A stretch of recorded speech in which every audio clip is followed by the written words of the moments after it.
हाय दोस्तों, कैसे आप लोग। मैं उम्मीद करता हूँ आप लोग ठीक होंगे। सऊदी अरब में आने का तो आ जाते हैं लोग, लेकिन यहाँ के जो कंपनी है या कफील है, हालात ठीक नहीं है।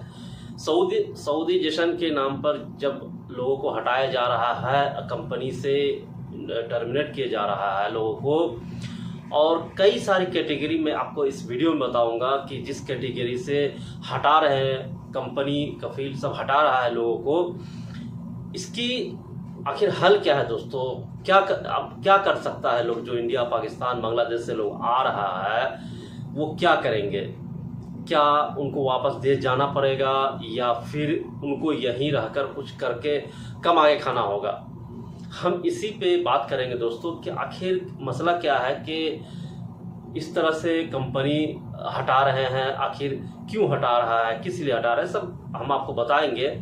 और कितने लोगों को हटा दिया गया है और किन किन पे अब गाज गिरने की उम्मीद है, कौन कौन कंपनी आदमी को हटा रहा है, ये सब डिटेल से हम बताएंगे दोस्तों। उससे पहले आप सबसे रिक्वेस्ट है कि चैनल को सब्सक्राइब तो जरूर कीजिए और लाइक शेयर भी कर दीजिए। सऊदी जशन और नितकाद प्रोग्राम से प्रवासी श्रमिकों पर प्रभाव क्या पड़ेगा।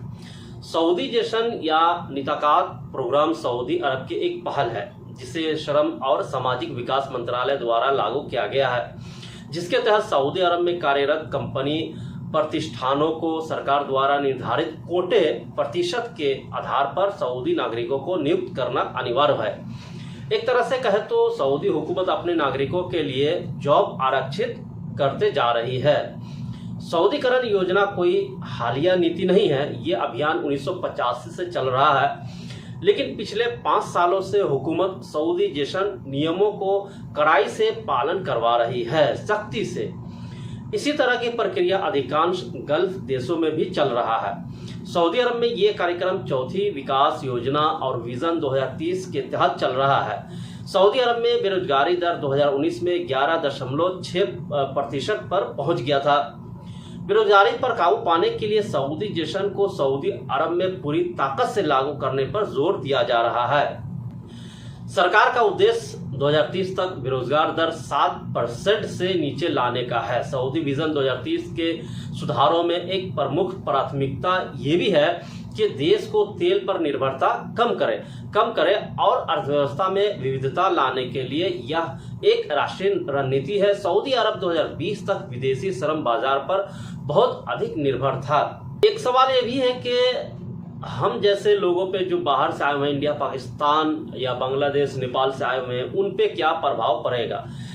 10 से कम कर्मचारियों वाले कंपनी या कफील प्रतिष्ठान को थोड़ी छूट दी गई है, लेकिन उन्हें कम से कम एक सऊदी नागरिक को नौकरी पर रखना ही होगा। कई संस्थानों, कंपनियों में कार्यरत विदेशी कर्मचारियों को पहले ही टर्मिनेट कर उनके स्थान पर सऊदी नागरिकों को रोजगार पर रखा जा चुका है, जबकि अन्य विभाग निर्धारित तिथियों के अनुसार सऊदी जशन प्रोग्राम लागू करते जा रहे हैं।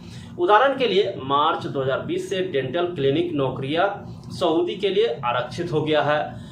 नए कानून के लागू होने के कारण अनेकों विदेशियों को अपना कारोबार बंद करना पड़ा है या उनकी नौकरी चली गई है। नितकाद कानून निजी क्षेत्र के कंपनियों, प्रतिष्ठानों, कफीलों को कर्मचारियों की संख्या के आधार पर एक निश्चित प्रतिशत सऊदी महिला पुरुष को नौकरी पर रखने के लिए बाध्य करता है। निजी क्षेत्र की संस्थानों को 6 श्रेणियों में बांटा गया है। आपको विस्तार से एक्सप्लेन कर दूंगा मैं इसी वीडियो में। नए निर्णय के अनुसार ये परिवर्तन धीरे धीरे लागू होते रहेंगे। एक और मिसाल देता हूं कि आपको सऊदी अरामको है, जिसे आप सऊदी अरामको को जानते ही होंगे। सऊदी नेशन पेट्रोलियम और गैस कंपनी जो आमदनी के हिसाब से सऊदी की सबसे बड़ी कंपनियों में से एक है, जहां 2020 के अंत तक 90% सऊदीकरण हो चुका है। अधिकारी ये सुनिश्चित करने के लिए दुकानों में, रेस्टोरेंट में जाकर निरीक्षण कर रहे हैं ताकि ये सुनिश्चित किया जा सके कि सरकार द्वारा निर्धारित सऊदी जशन नीतियों का पालन किया जा रहा है कि नहीं। यानी हर रेस्टोरेंट या हर जगह पे जाकर चेक करते हैं। यदि पॉलिसी तोड़ते हुए कोई कारोबारी कंपनी या कफील पकड़ा जाता है तो व्यापार पर भारी जुर्माना और संभावित प्रतिबंध भी लगाया जा सकता है या उसको बंद भी कर दिया जा सकता है। इंडिया, पाकिस्तान, बांग्लादेश, नेपाल इन जगहों पर ही नौकरी कर सकता है। जैसे कि अभी आपको मैं बता देता हूं कि किन किन जगहों पे आप नौकरी कर सकते हैं, किन किन जगहों पे आपको अलाउ परमिशन मिला है और किन किन जगहों पे खाली सऊदी लोग ही, जो यहाँ के शहरी है, सऊदी शहरी, वही नौकरी कर सकता है। जैसे कि एक मैं आपको बता दूं, कपड़ों की दुकान में जो खुदरा है, जैसे लेडीज का हो कपड़ा या बच्चे का हो या पूरे का, जिसका भी हो, जो होलसेलर है या खुदरा है, उनमें भी सऊदी ही काम करेगा। बैंकिंग सेक्टर में भी सऊदी ही काम करेगा। गोल्ड मार्केट जो होता है वहाँ भी सऊदी शहरी को ही रखा जा सकता है। दूरसंचार जो ऑफिस है वहाँ भी रखना उसी को है। घर का सामान बेचने वाला भी सऊदी ही बेचेगा। ऑटो जो पार्ट्स होते हैं, दुकानों और स्पेयर पार्ट जो होते हैं, उनका मैनेजर भी वो सऊदी शहरी ही होना चाहिए। कार्यालय का आपूर्तिकर्ता वो भी सऊदी शहरी ही होना चाहिए। इलेक्ट्रॉनिक दुकान में भी सऊदी शहरी होना चाहिए। दवाई की दुकान में भी होना चाहिए। निर्माण सामग्री ऐसे कि घर के सामान सब जो मिलता है, जैसे ईंट, पत्थर, सीमेंट, बालू, यहाँ भी सऊदी शहरी होना चाहिए। घड़ी की दुकान में भी होनी चाहिए और चश्मे की दुकान में जो चश्मा होता है उनके दुकान में भी सऊदी शहरी होनी चाहिए। पेस्ट्री की दुकान में भी होनी चाहिए। ठीक, यहाँ तक है दोस्तों कि कालीन जो होता है, कालीन मिलता है जिसको सज्जादा कहा जाता है, उसमें भी सऊदी शहरी ही होना चाहिए काम करने वाला। मनोरंजन में भी जो है सऊदी शहरी ही होना चाहिए काम करने वाला। और अन्य जो पाइपलाइन में है वहाँ भी सऊदी शहरी ही होना चाहिए काम करने वाला, नहीं तो उनको बंद कर दिया जाएगा। सऊदी जेशन प्रोग्राम सऊदी महिलाओं को किसी भी खुदरा क्षेत्र में काम करने का कानून हक प्रदान करता है। ठीक है, जैसे महिला उत्पादों, कपड़े, मेकअप यदि, या महिलाओं के लिए दूसरे अन्य सेवाएं प्रदान करना, ऑफिस वर्क यदि में महिलाएं काम कर सकती है सऊदी की। क्या इस बदलाव से सभी उद्योग प्रभावित हो सकता है? ये भी एक सवाल है। क्या यहाँ फिर सारे कंपनी बंद हो जाएंगे? यदि नहीं तो प्रमुख उद्योग कौन से हैं और क्यों हैं? ये एक सवाल है। मंत्रालय ने फिलहाल खुदरा और थोक क्षेत्रों में 12 में से 4 कारोबार का सऊदी जेशन किया है।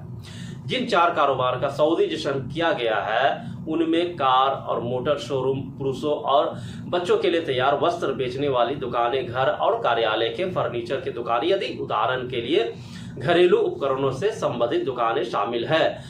सऊदी जेशन कानून से कंपनियों को नई चुनौतियों का सामना करना पड़ रहा है। ये बात सही है। कंपनियां सीमित प्रवासियों को काम पर रखने के लिए बाध्य है। नए नियम के मुताबिक सऊदी महिला और पुरुष को काम पर रखना, उन्हें नियमित रूप से वेतन देने और वेतन में वृद्धि करते रहना होगा। खासकर सरकारी क्षेत्र में जब सऊदी आएंगे तो जाहिर सी बात है उनको सैलरी हर साल बढ़ाना पड़ेगा। उनको सरकारी नौकरी करने वाली सऊदी महिलाओं की संख्या 2017 में न के बराबर 0.4% था, जो अब बढ़कर 4,76,347 से अधिक हो चुका है। व्यवसायों में सऊदी कोटा बनाए रखने की आवश्यकता पर बहुत जोर दिया जा रहा है। हुकूमत का लक्ष्य 70% सऊदी पुरुषों को रोजगार में भागीदारी बनाना है। दूसरी तरफ सऊदी महिला को काम करने के लिए प्रोत्साहित किया जा रहा है। मानव संसाधन विकास कोष यानी HADAF ने सऊदी नौकरी चाहने वालों का समर्थन करने के लिए पूरे सऊदी अरब में अपनी शाखाओं को रोजगार केंद्र में बदल दिया गया है। ऐसा बिल्कुल नहीं है कि सऊदी प्रवासियों की संख्या बल को कम कर रहा है, लेकिन हाँ, पढ़े लिखे और पेशेवर लोगों को मौका देना चाहता है। इसलिए सऊदी अरब में रह रहे या आने वाले लोगों का प्रोफेशनल वेरिफिकेशन टेस्ट सहित Saudi council of engineer registration technology engineer आदि, सऊदी मेडिकल काउंसिल में मेडिकल प्रोफेशनल, इसी तरह सऊदी अरब के हर डिपार्टमेंट में विदेशियों के लिए स्किल टेस्ट प्रोग्राम और विशेष कानून बनाए गए हैं, जिसे धीरे धीरे लागू किया जा रहा है। ठीक है, यानी ऐसा नहीं कि सबको हटाएगा, जिसको काम हो, जो आदमी काम जानता है उनको रखेगा, जो पढ़े लिखे उनको भी रखेगा। सऊदी जेशन प्रवासी श्रमिकों पर निर्भरता को कम करने की नीति है। सऊदी अरब अपने विजन 2030 के लक्ष्य पर काम कर रहा है। अब आखिर में एक बात कहूंगा दोस्तों कि वो लोग काम कर सकते हैं जो अच्छी तरह से काम जानता हो, जिस काम में वो माहिर हो, वो लोग यहाँ काम कर सकते हैं। या अच्छा पढ़ा लिखा हो, जो मैनेजमेंट डिपार्टमेंट से हो या और भी डिपार्टमेंट से हो, जो पढ़े लिखे लोग हैं वो लोग यहाँ काम कर सकते हैं। उन लोगों के लिए खुली हुई है पूरी सऊदी अरब, ठीक है। और जो कम तबके के लोग हैं, लेबर डिपार्टमेंट के लोग हैं, लेबर में भी हर लेबर को नहीं हटाया जाएगा, वर्कर में हटा सकता है। जैसे कि इलेक्ट्रिक डिपार्टमेंट है, प्लम्बिंग डिपार्टमेंट है, और भी कैसे डिपार्टमेंट हैं जिनको छांटा जा रहा है, छटैया हो रहा है, तो जिनको काम मालूम है उनको रखेगा। अब एग्जाम्पल के तौर पे मैं आपको बता दूं कि रशिया में इंडिया का आदमी गया, इलेक्ट्रिशियन में गया, वेल्डर में गया, प्लम्बिंग में गया, लेकिन किसी को काम नहीं मालूम है, रशिया वापस भेज दिया। भेजा नहीं है, आपस के ताल्लुक खराब नहीं किया, लेकिन सबको लेबर में डाल दिया, ठीक है। तो ऐसा ना होगा, इसीलिए सऊदी अरब में सब छटैया हो रहा है। जिनको काम आता है उनको रखेगा, जिनको नहीं आता उनको भेज देगा, ठीक है दोस्तों। तो ये कुछ अपडेट थी, आप लोगों तक पहुंचा दिया। मिलते हैं नेक्स्ट वीडियो में। Thank you.